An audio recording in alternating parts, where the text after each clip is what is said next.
Hi, so this is a really quick frequently asked questions video. So basically, if you're a beginner, you will need to do the Holistic and Beauty Essentials course. So that's just to make sure that you've got all the necessary knowledge and skills to be able to practice safely and also legally. So if you have a look at the Holistic and Beauty Essentials course listing, you'll see further details of what that entails. Then after you've done the Holistic and Beauty Essentials, you can do any of the beginners courses, and I offer a bronze package, silver or gold. So that is the Holistic and Beauty Essentials with either 1, 2 or 3 courses. Now if you're already a qualified therapist, whether it's distant or recent past, you can do any of the intermediate courses and some of the advanced courses. So just have a look at the prerequisites for each individual course if you're already a therapist. Now in terms of the course structure, all of the courses are accredited either by ABT or the Therapy Guild, which will enable you to get insurance once you've successfully completed the course. If you are already a therapist, irrespective of which course you do or with which provider, before you actually book and enroll on a course, always check with your current insurance provider whether they will accept the course, the certificate and the course that you're about to start or you're intending to start.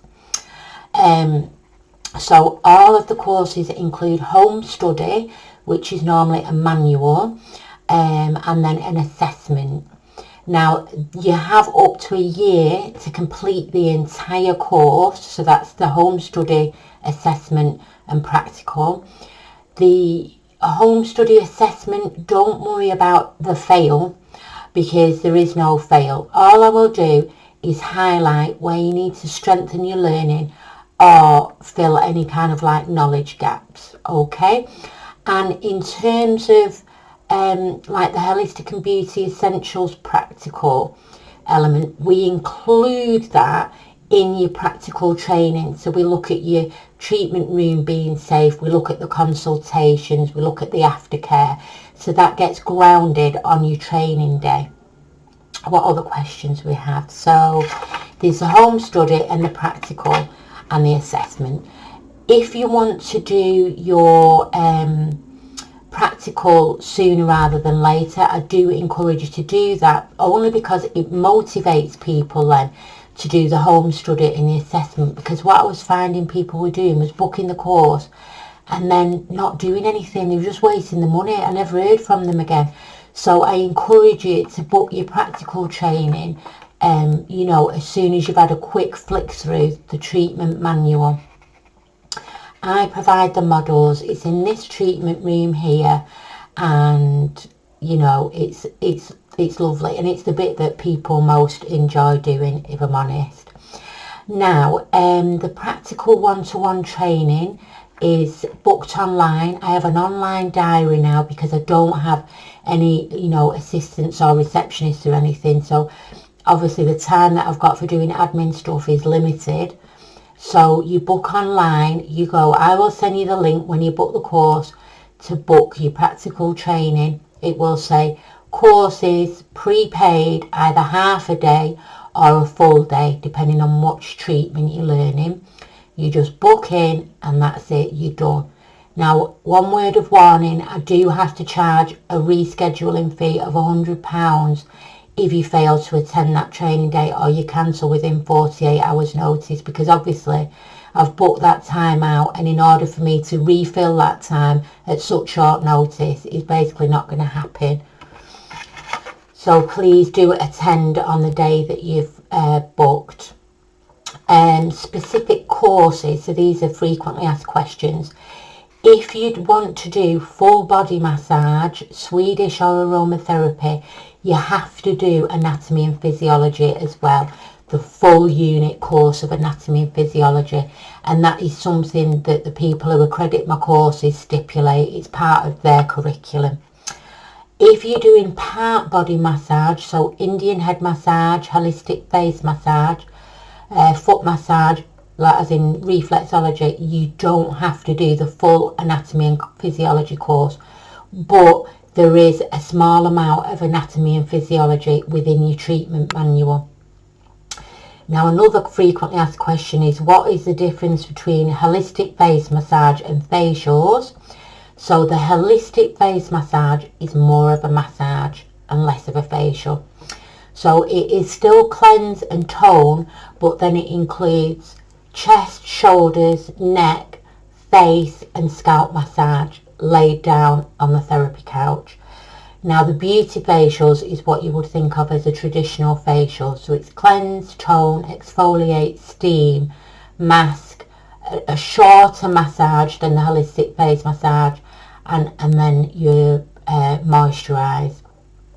Also with holistic face massage, you go into like the meridians and the acupressure points on the face. So it really is more of a holistic treatment than the beauty treatment, which is your regular facials. And then another one that I get asked about is Indian head massage. Now the name is a little bit misleading because the way the treatment's been adapted for the Western world includes the back, the shoulders, the neck, the face, the head and the arms. So even though it's Indian head massage, it is covering all of those areas. And I teach that in two different ways. I teach it one way, you're in the Indian head massage chair, so it's like the on-site massage chair, and I also teach it laid down, and that's because for various reasons some clients prefer to lie down, some prefer to be sat in the Indian head massage chair. And then the last question that I get asked a lot is, where have I worked? So I've been practicing therapist now since 1996, I think. Oh, maybe earlier, 94? No, 96. So in that time, I've worked in businesses, either one-off events or regular, well-being sessions, like weekly sessions. I've also worked at very large exhibition events, like at what used to be the GMEX in Manchester. It's now called Manchester Central. I've worked at wellbeing days for like charity events, like the World Mental Health Day, pamper parties for children and adults. I used to run a grant-funded complementary therapy project for people who were on a low income. I did that at what used to be Stockport Wellbeing Centre and the Asian Elders Group, and also at Lady Barn Community Centre before that. I've also worked at hotels, spas in hotels, day spas, so where it's like a salon really. I've run my own salon, but that wasn't my cup of tea. I don't like just being in one place all the time, but each to their own.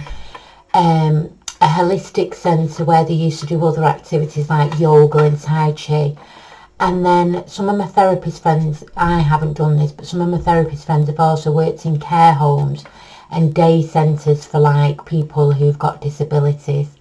So I hope that helps, and if you have any other questions, just drop me a line via email or send me a text or a WhatsApp. It's the easiest way to get hold of me because I rarely have time to answer the phone in the day. Alright, take care.